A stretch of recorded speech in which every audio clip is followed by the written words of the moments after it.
I don't think that one has a normal timer. It just It- abruptly ends that little classy music there. It did not have a timer, and I was sitting there watching like, is this just go forever until we stop it, or Until we're ready. Well, Yeah. we appreciate everyone joining us live here. We apologize for the abrupt nice new music, and then you have to hear my voice, but it is what it is at this point. How you guys feeling tonight? feeling good? Staying warm over there? No, got the sweatshirt pullover on, trying to stay warm. Yeah, Clark's got his hood up down there. Oh yeah. I've been trying to rely on the heat of my apartments around me and try and be really cheap. And then when I saw it was negative 12 the last few days, I've turned the heat back on and it's up to 70 now in here. So cheap ass can only get you so far. Yeah, walking 2 blocks from my truck into work when it's 49 below zero is a little rough. Yeah. When your mustache starts to freeze because the snot is coming out your nose and it's freezing that quick, yeah, it's time to quit being cheap. Yep. So, but appreciate everyone for joining us for Amateur Hour. We're going to talk a little bit of college football, a little bit on the Bulls, not too much there. Early signing day had a little bit of controversy, at least in the state of Iowa, and lightly touch college basketball. But I would say with the holidays coming up, we're kind of going to breeze through this one. I feel like pretty quickly. Again, appreciate you joining us live. If you do want to follow us on our socials, quickly, Instagram, Twitter, Twitch, Heartland Pulse, Facebook, YouTube, Pulse of the Heartland. And Trent has probably one of the better trivia questions we've had in some time here. All right. So it is, what college football coach has led his unranked team to the most wins over AP ranked teams in the AP poll era? You get a bonus point if you can tell me how many. Now, I'm going to help Clark here because I've already guessed once. It is not Jeff Brome. So just I've eliminated one of the 131 options. So you're welcome, bud. Yep. Is it Matt Campbell? It is not. Yeah, That'd be way too obvious. Come on. Yeah. Okay, but because we have to think of a team that's been relevant, but it has to be on the cusp forever because they can't have been ranked as well. This coach did coach a couple of teams that you just described. Multiple teams that have been on the cusp. Yeah, I would say so. Mike Leach is correct. Oh my gosh. We should have had this last week on the Mike Leach episode. Yes.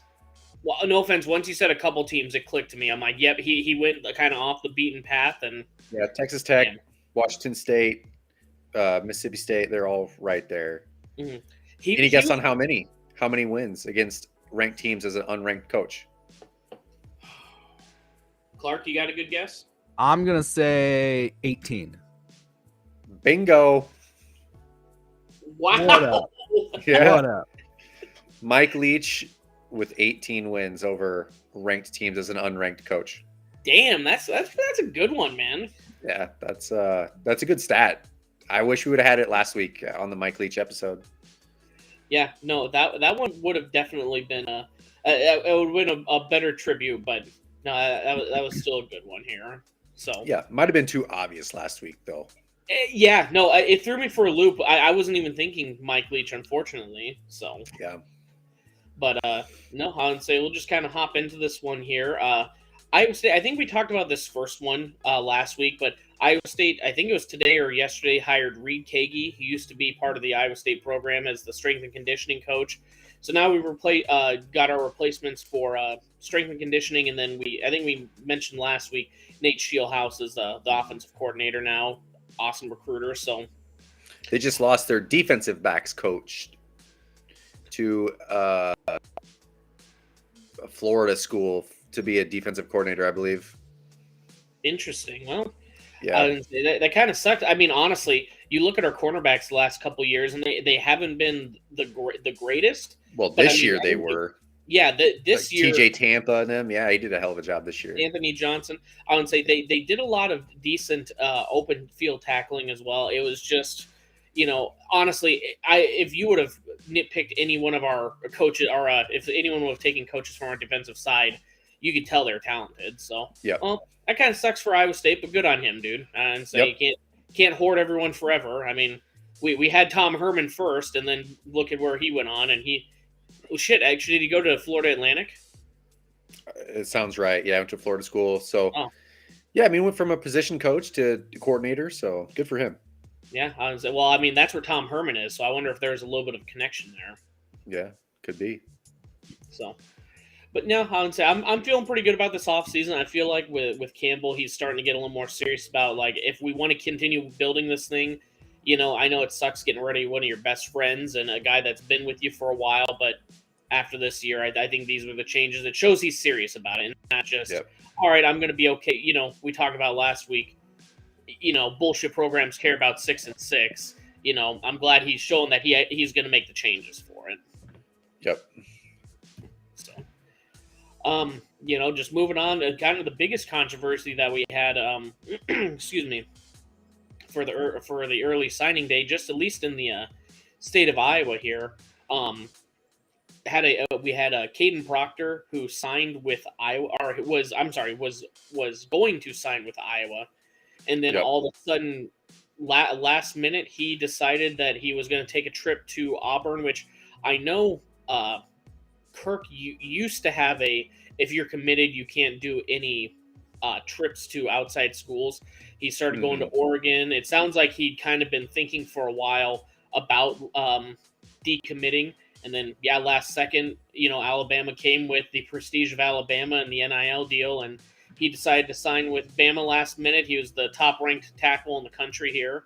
Did you guys hear what he was saying about why he left Iowa? No. So he was saying that he felt that when he was committed to Iowa, he was settling, which I thought was kind of a pretty, I would say, full word. I guess I'm trying to say the best way, but that seems kind of like a low blow after you had committed to a school for months and then saying, well, I was settling, but now that I got a better option and more NIL money, I'm leaving. Yeah. Trent's got it right with the Johnny Manziel sign with the two finger thrown out there. So I don't know. I think we all can agree we don't blame a kid, especially that young, for making a decision that's best for him and his family. But like, I read an article, and this is on Hawk Central, so it's probably going to be a little biased in what it says. But it was talking about how he was like, it was awesome going down to Bama, and there was guys my size that that I knew there would be open competition. I was like, so you're saying the linemen in Iowa were small, or Yeah. He was making it literally just sounded like he was just making up excuses, which he kind of is, and he was about just the settling comment. Yeah, Iowa's put just a few offensive linemen in the NFL. Just saying.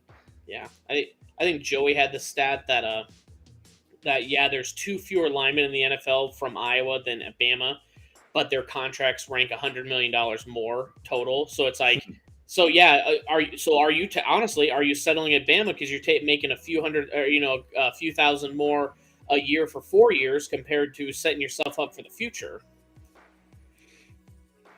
Yeah, 100%.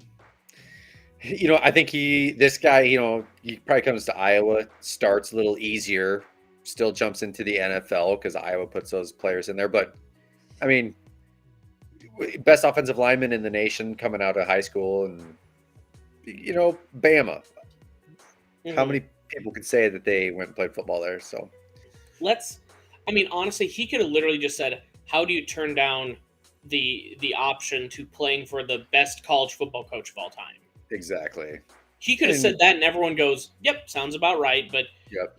he just went. It was just the way he said it, and and 17-year-olds are going to do that, dude. So yeah. But he did come by and say what people were saying to him on social media. Yeah. Those 2 days between decommitting and then committing to Alabama was pretty terrible as well. Yeah, I agree. If you're an adult and you're going after a 17-year-old because he's not going to play for your favorite football team, get a fucking life, man. Yeah. I mean, That's a little ridiculous. I mean, I have been upset with many athletes in my day, whether it's amateur, pros, and never once that I thought, it'd be a good idea. I need to tweet at this person. They need to know my opinion. Yep. God, no. So my rule is I don't follow any amateur athletes. Really? I will follow them once they hit the pros or out of college. Yeah. Mm-hmm. I don't follow any Iowa State athletes on Twitter. Nothing. I can see that. It's probably for the best, to be honest. Yeah. I don't really follow too many, but mostly because it's like, after a huge win, you want to see what they're saying, but yeah, it's not like it's gotta see social media, Nope. No, so I don't even follow them. What about you, Clark? You follow any Kansas players? No, I don't. No, I would say Not worth it. Yeah, exactly. You don't want to have a couple Crown and Cokes and then decide to spout off if they didn't cover a one game. Yeah.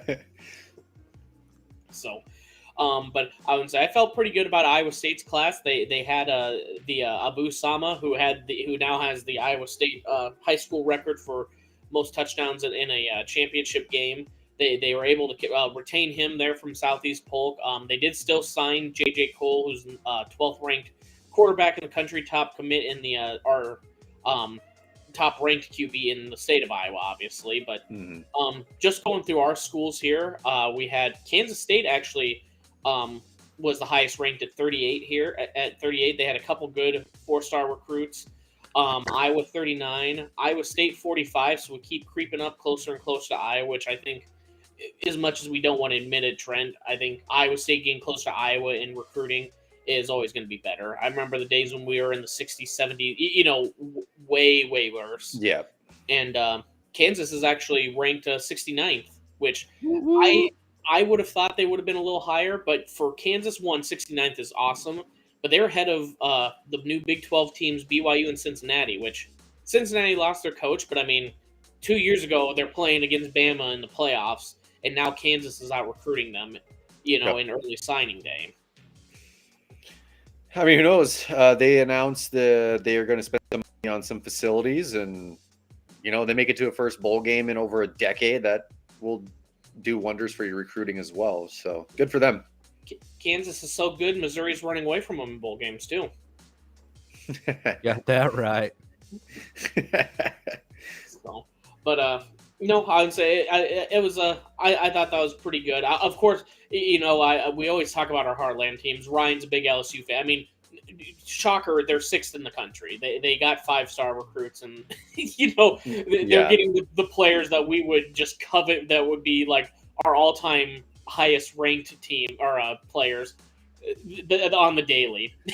Could you imagine Iowa State, Kansas, something like that gets the 6th ranked recruiting class in the country? I mean, well, I would have to change my drawers real quick because I'd shit my pants. But yes, I'd be like, did we have like T. Boone Pickens donate $1 billion and went all into the collective? How the hell do we get this 6th ranked class? Yeah, Brett Blum at the We Will Collective pulled some strings and got some extra money for those boys. That what is interesting, going back to the Caden Proctor thing, he mentioned that Iowa was handing out a pretty heavy bag for the NIL. I wonder what the negotiation for that is right now, because it is amateur sports, but now you have the professional setting of money in there, and he's saying Bama, it wasn't only the money, but they did offer more. But he said Iowa's was competitive. So, I mean, there must be some sheet on, say for like a Caden Proctor, 5-star top, okay, at that level, 250,000, at a 4-star, 150 or something, 3-star, 50. There's got to be some price range that all of them that are recruiting are in the know and know what the kind of bottom line is. It would be interesting to hear those numbers. And it kind of makes you think, Alabama, he said it was comparable. Iowa was pushing that. Does that say, I don't know, who knows? Maybe at Alabama, they offer a little less. You're a freshman coming in to Alabama. stay a couple years, make a name for yourself, that number's going to go up. So, I mean, that's just a guess on my part. Now, here's the other thing. So he would have been a 5-star, and Iowa was competing with Bama's number.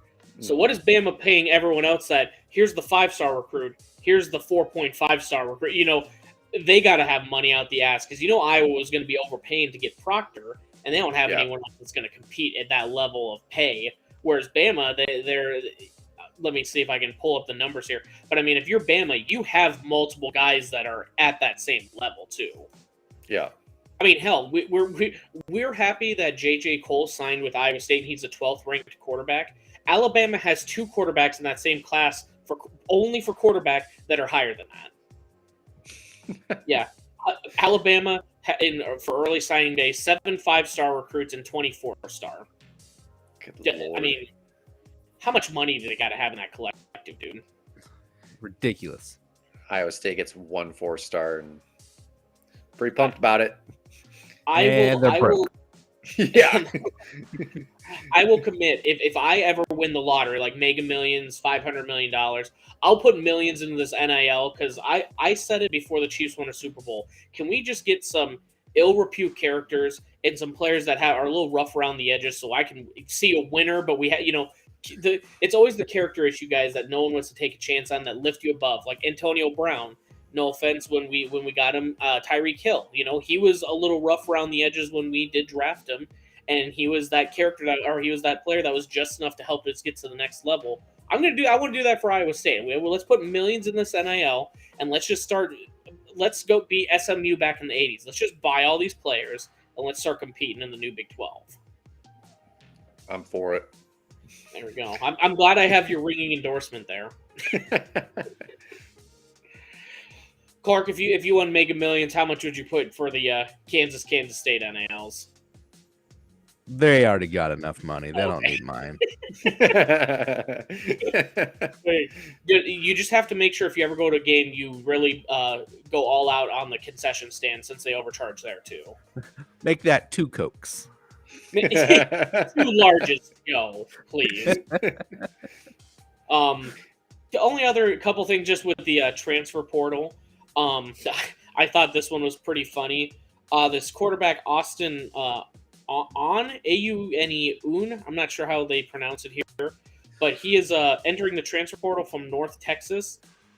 Pretty solid stats: 3,500 yards passing, 33 touchdowns, 15 interceptions. The most glaring stat is he is 29 years old entering the transfer portal. Actually, as oddly enough, I was going to say he did the Brandon Weeden way. But he was also drafted by the Yankees like Brandon Weeden, played 6 seasons in the minors, which is why he was 29 years old still playing college football. Could you imagine, let's say, because I just turned 32, I could not imagine 3 years ago, 1, having to play college football, but 2, could you imagine having to hang out all the time with 18 to 22-year-olds when you're 29 years old? Oh, yeah. You're literally going through, at that point, you know, only a few friends left have to get married, and then you've kind of gone through that whole phase of your life, and they're all still going through. Can you buy me booze? You've been buying booze for almost a decade at that point. Oh shit! Random question, Trent. What was the first booze you ever bought when you were 21? What beer? Probably like a Bud Light. Bud Light. Clark? Yeah, probably. Is probably Bud Light or Bud Heavy. I don't remember. You guys would never guess what mine was. Just take a shot. Most random beer you can think of. Oh, beer. Most random beer. Yeah. I'm sorry. I think because it was my first 6-pack I ever bought. PBR. PBR?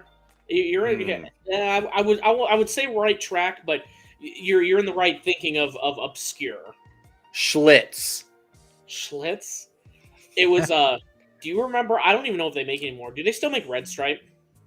Oh yeah. Yeah. Yeah. It was Red Stripe because I had the little fucking Chubb bottles, and I just still remember the Jamaican guys in that commercial. Hooray, beer! Hooray, beer! I was just, oh yeah, and I had one. I was like, this fucking sucks. What a terrible investment for the first 6-pack I ever Now that is not just like a commercial thing or a stereotype thing because that is like the beer of Jamaica. Oh, really? Yeah, my wife has been there and she said it's all over down there. It's like Bud Light here in America. He Yeah. gave a good point. We were talking about the transfer portal here. He said the guy who transferred for his fourth time, JT Daniels, is transferring for the fourth time. He entered college early, going to USC at 17 years old, transferred from there going to Georgia. Then Stetson Bennett started before him. Then he went to West Virginia for this last year, and now he's transferring again, and he ended up going to Rice, of all schools. Hey, looking for that playing time. Still D1. Big year, get to the NFL. Did you ever hear about his stipulations when he was trying to transfer around before he went to West Virginia? I did. I cannot remember what they were though. It wasn't like $500,000 or something like that. Yeah, a 6-figure NIL deal, a 4-bedroom rental house that he would like own basically, and a personal like I don't know if these are all real, but it said a personal chef too. Oh, I mean, Jesus. like this guy 2 years ago went from thinking he was king shit and probably at his highest stock, so I don't blame the kid for going all out on that. To now 2 years later going to Rice. Yeah, I did know about the house and the money, but yeah, I hadn't heard the chef. Oh, I mean, again, I guess the harder they fall, dude. That 1 year at West Virginia is pretty rough on him.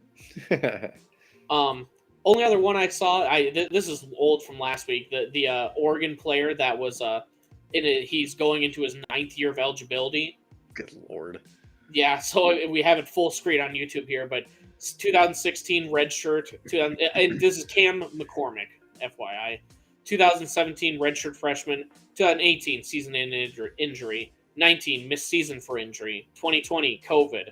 21 season-ending injury. 22 he was a senior, and then 23 and 24 were granted years of eligibility. I mean, that man's playing college football for a fucking decade. He could probably still get another year if he grad transfers. Oh yeah. He's gonna. That man is he gonna become the first doctor of college football?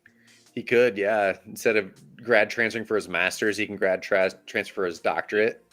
I mean, he needs to do that just so he could have the nickname Cam, the doctor of college football, McCormick. Yep. Doesn't matter if he doesn't play anything. That will literally stick in college football forever. Yeah. 10 years. Jeez. 9 years. I mean, just and it sucks because I mean, if he's going through all those injuries as well, obviously he's putting his body through it. So let me look up one random stat here if I can find it. Do it. By the way, while we're recording live, we finally got probably one of the better games for bowl season right now. I haven't been really too impressed, but Air Force is kind of kicking the shit out of Baylor right now, 23-7. So here's what I was looking for. That guy is going into his 9th year of college football. The average NFL career is 3.3 years. So he'll have a college football career longer than most guys play college well enough to get to the NFL and then flame out. Yep. Damn. Imagine he gets drafted. They're gonna draft him as a graduate assistant or something. Yeah. So, well, speaking of the Baylor Air Force game, that's really kind of been I think that's the first Big 12 game. There really haven't been any. I'm sure there's been good games, but not good matchups that I've been like, I have to go and watch this game. I mean, it sounds like from you guys, I mean, it kind of I think Joey's article really stuck with us because I think there's too many bowls now. Like I'm not watching these 6-6 versus 5-7 teams. Yeah, I haven't watched any. Like I said, right before we came on, I watched Baylor score their touchdown before halftime. That was the extent of my bowl watching this week. Mm-hmm. I haven't watched any of them. Yeah, I mean, it's kind of more like, I mean, I'm not really close to Baylor at all, but like I'll watch because LSU plays Purdue in their bowl game. I'm going to watch that because Ryan's interested. You know, I'll probably watch the Iowa game just to feel better about ourselves because we beat them.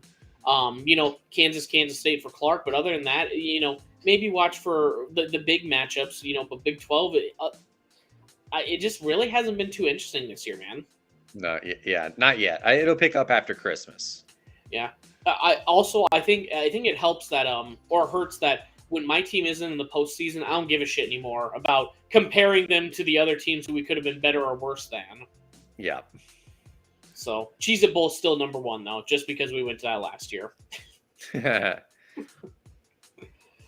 Oh shit! Well, I would say we'll just fly through with college basketball here because really, I mean, with the holidays coming up, we got a few bowl games coming up this weekend. Nothing too crazy. Next week will be a big preview coming up for the playoffs and some actual, good winning teams coming up here. But college basketball's been a little slow as well. Just with I know Iowa State, we canceled our game this week due to the weather in the Heartland, but. For our four teams, Kansas, they're the only ranked team at number 4 right now, deservedly so. I mean, they've been who was their one loss to? Clark, wasn't it Tennessee? I believe, yeah, it was. I think it was Tennessee, in the whatever tournament they played here preseason. Yeah, one of those preseason. In the Bahamas. So, I mean, nothing wrong with that loss, dude. I mean, I know Tennessee is always just crazy athletic. I don't know if that athleticism can ever get them through the actual tournament. But Kansas at number 4, Iowa State at 34, Iowa immediately behind them at 35, and then Kansas State's getting some votes, and they're at 41 too. So, I mean, honestly, if anyone looks at the Big 12 as a whole, I think we kind of think Kansas State's one of the more bottom tier ones, and they're getting some votes right now. Now, after yesterday's game, I don't think Iowa will be getting any votes anymore. Yeah, I want to laugh about that Eastern Illinois loss because I think that's kind of funny. But then I'm like, fuck, we lost to them, which means now, it's bringing us along with them. So yeah. Well, was it in the last 30 years? There's been 90,000 NCAA basketball games with a betting line on it, and that was the biggest upset in the last 30 years. 90,000 games, 32 points. Yeah, 32-point favorite. Oh my god. Okay, now that's kind of worth us going down a little bit just so we can hold that over Iowa fans' heads. Now, I think they were out Chris Murray and McCaffrey. Golly, I was getting his name mixed up, but you don't lose at Eastern Illinois. I don't care if you're down to your bottom 5. You're Iowa. They're Eastern Illinois. You get it done at some point. Yeah. So, I would say I think our first game is going to be Baylor next week. I didn't see it Iowa schedule because Joey's not on. Clark, are there any big games? I know you said Kansas kind of played like shit tonight when they were playing the nerds from Massachusetts. They were shooting the ball like shit. They were 0 for 8 from 3 at one point. They closed out the first half, managed to get Grady Dick a couple good looks. But, yeah, they just shot the ball terribly tonight. Still won. They got it taken care of, so there was, no rush, really, at the end. They maintained a minimal lead. But, now just looking forward to conference play getting started. Yeah, they have Oklahoma State first. I was just pulling that up. On the 31st. Yep. Nice. Oklahoma State coming to Lawrence. Well, it's almost like you're a professional there, Clark, because that transitioned perfectly. Let's just start with you. What is going into Big 12 play from what you've seen so far? What do you think? Are you feeling pretty good? Is there anything that you want to see improved on that's going to make you feel a lot better since Big 12 will be tough? I feel like this KU team is pretty raw. I feel like last year's team was a little more solid veteran-wise. Dwayne Harris, point guard, he's a veteran guy on the floor right now. He's leading them well. But I don't know. I feel like they're pretty small. So it's going to be a matter of if KJ Adams can stay out of foul trouble because he's really their only big presence down low. But just to run the floor well as a smaller team and sling that ball around the court, get the open shots, man. You've seen Bellarmine do it. Bunch of white guys out there, not even dribbling, just pass that ball around, get you an open shot. Hey, let's do it. The good thing is at the end of the day, I think you're still Kansas and getting those Kansas recruits, so I think you'll be fine. But yeah, that still does scare you because I know in basketball it's always the potential of this guy, but it's like I got to see some actual results though at some point, you know. Yeah, I mean that was my complaint last year is that I didn't think they'd have the size after Azubuike left 2 years ago, and shit, they run the conference, run the tournament, and finished well. They got big time minutes out of their guy last year, so maybe KJ Adams has it in him, but we'll see. Yep, they're gonna have to get a lot of production out of Dick there too. Oh yeah, you need Big Dick come through. He if he's gonna play in the middle, he's got to be big and he's got to be hard in there. Yep. Okay, enough Dick jokes. Trent, how do you feel about Iowa State? I haven't watched them a whole lot yet, but I mean, they beat the number 1 team in the nation. I think they have 2 losses right now. Yeah. The loss to Iowa hurts. But I feel like they've won games they should have won. They've lost games they should have lost. So, if they can be top half of the Big 12, I think that would be good for this team.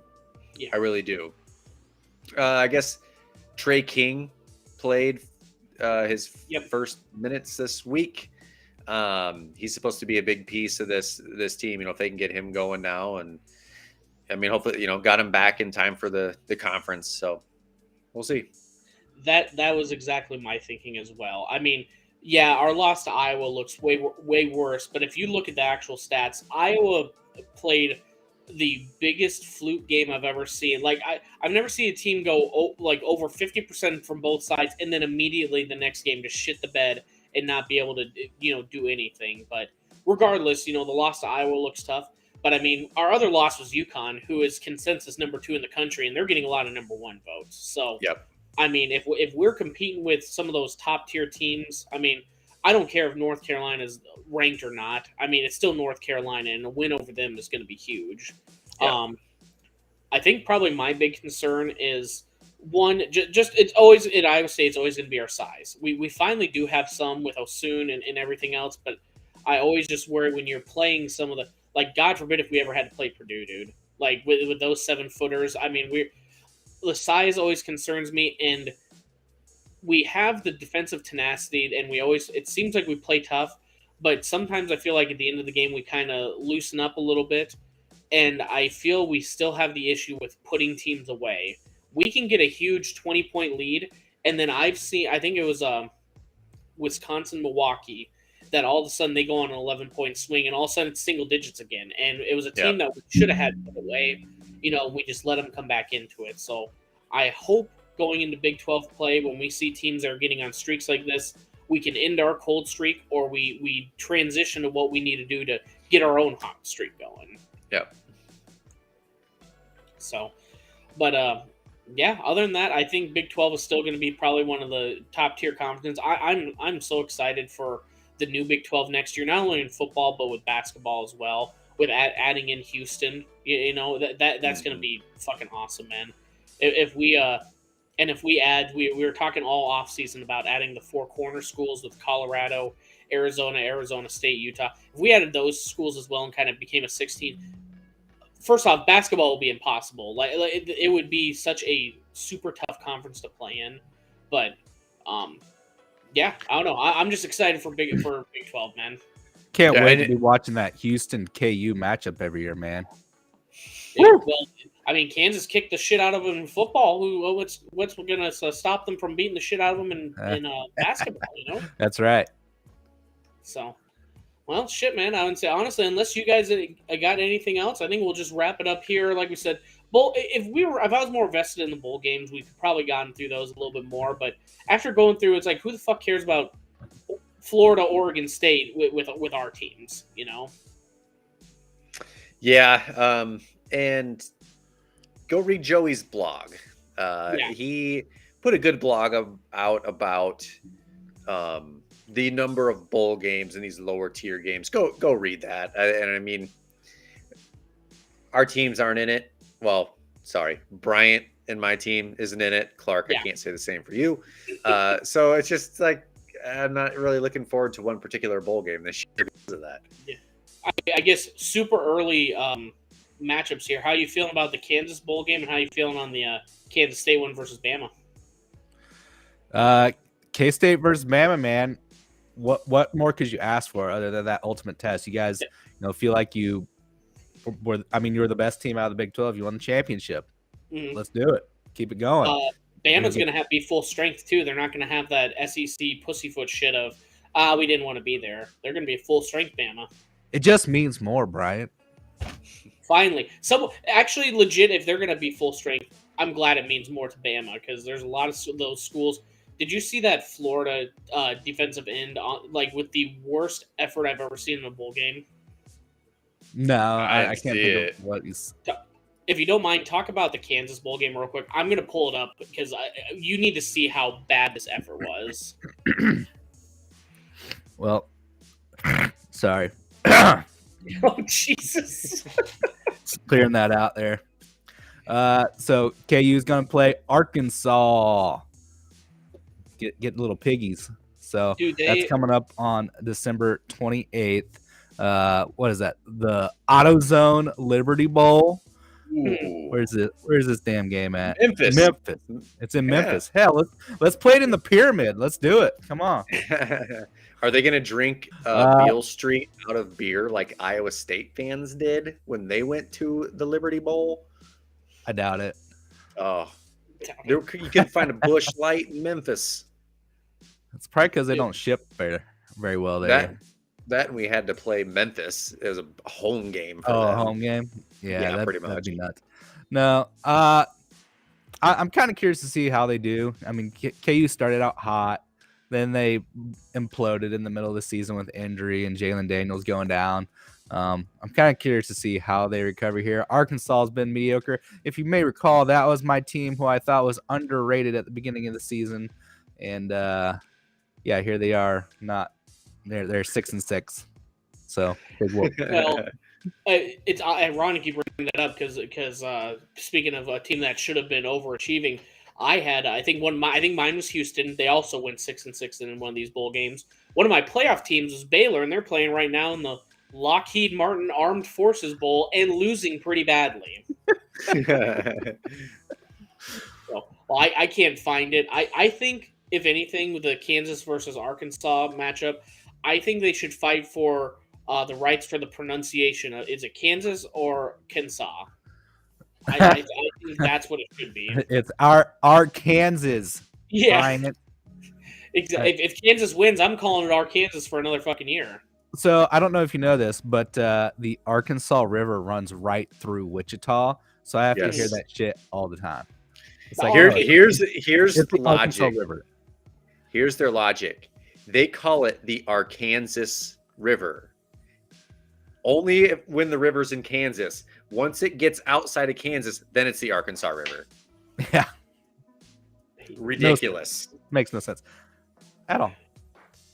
Hey, Matthews just commented in here at the end. Peyton Bowen, baby. He was like, I don't know if you kept up with any of the recruiting. He was like this 5-star. He had committed to Notre Dame and did a Caden Proctor, backed out and committed to Oregon. The very next day, backed out from Oregon and committed to Oklahoma. Jesus. He must have literally, we're talking about Caden Proctor looking at those NILs. He must have been, all right, I'm getting 175 at Notre Dame. Oregon's offering me 200,000. All right, sounds good. Oklahoma's offering me 225. All right, he's just going to keep going until he gets the max NIL deal. But honestly, for Oklahoma, I would say that's a good get. I would say we're not shocked Oklahoma's getting a 5-star recruit, but after this last year in Venables, I mean, that's exact. Proctor said, a little bit of what he looked at was, looking at offense the last 2 years. He didn't want to be part of. He said he didn't want to come in and be basically the big man on campus, being the all-star that he would have liked helping build, but he didn't want to be that guy. He wanted to go to Bama for the competition. How much of it has to do with he just saw how bad their offense performed this last season, and he didn't want to be stuck in that shit. Dude, I mean, I wish he would have just said that, because then maybe Kirk would have opened his eyes, but instead he kind of pussyfooted around and said Yep. I mean, I think he said it all when saying he was settling. We all knew what he meant at that point, looking at that offense. But he would have really got to showcase his run blocking. I mean, yeah. And it would have showed off his pass blocking skills. on 3rd and 7 when they throw a 2-yard route to the flat. You know, Yep. he would have shown off a lot of skills. So, Yep. but no, I would say good on Venables. Maybe Oklahoma can be competitive in the Big 12 next year, Ryan. Not many times we get to say that, so we got to take advantage of it. So, but all right, man. I think we'll just wrap it up here. Nothing too much. Otherwise, we're just gonna meander like we usually do. Appreciate everyone watching us live here. You can watch us, or you can follow us on Instagram, Twitter, Twitch at Heartland Pulse, Facebook, YouTube, Pulse of the Heartland. We were talking about Joey's article. That is inthezone.studio. It's Uncle Joe's thoughts. And they are on Twitter at inthezone1. So, any last word, boys? Go check out Wager a Day. Oh, Get rich. Yes, sir. Are you getting rich, Trent? Yeah. Have you seen my record in the road to 272? Yeah, I saw it this last week. Yep. Be sure to follow You our had a NFL good week. on road to 272 as well. Get on. I'll carry you up to success. You know, the other 15 weeks of the NFL season. Okay. I've had a couple pretty good weeks. I've also had a couple pretty shitty weeks. So yeah, we all had one really shitty week. Let's not tell the other two, but I mean, we're the top 3 NFL pickers right now. I mean, that's not even an opinion of mine. That's just a statistical fact. So. Is that how you get on the Amateur Hour podcast? The top 3 can be on. It's just there we go. I allow them to come on. Clark, God, we're tied. So if I have to get kicked off my own podcast next week, that would be terrible. Me, Clark, and Joey. You better watch out. Yeah, Joey's all overs prediction is. That's bold, considering all the shitty weather that's going to come into all these games. Yeah. Was it the Cleveland game? Cleveland New Orleans is the lowest NFL line ever under. This game right now is sitting at 16-3 in New York. So he also chose a bad week for overs because let's name some of the just starters: Trace McSorley, Malik Willis. I mean, who's starting for the Panthers now? Is it Sam Darnold? Actually, Sam Darnold's actually legit. His team, Joey's team. Oh, Desmond Ritter's starting. Is it the Riddler? Yeah. I always think he said it's the Riddler, like from Batman, the Riddler. I don't know why I think it Ritter in my head. What did we send this, or did I read this somewhere else? That 7 teams have started their at least string quarterback this season in the NFL. Oh my Lord! It feels like it. This has been the most different quarterbacks I've had to learn in 1 year. Mm-hmm. It's crazy. Insane. Well, I would say be sure to watch it. What is it? Daily. One more time, Trent. What is it? Wager a Day. Where can they find that? On a Wager a Day. Just Google it. Go find it. It should be linked on inthezone.studio as well. Yeah. Yes. Go to inthezone.studio. You will find it there. Check out Joey's article and then go make some money. Yeah. And then keep watching our videos so we can start making that anchor money. I think we're up to $46 now. Yeah, when I process these and put them on there, I don't put the ads in there, so we were losing money. Wow. We're losing dozens of cents. Come on, man. Yeah, sorry. Oh, shit. So, all right, appreciate everyone listening. We'll catch you next week. Adios.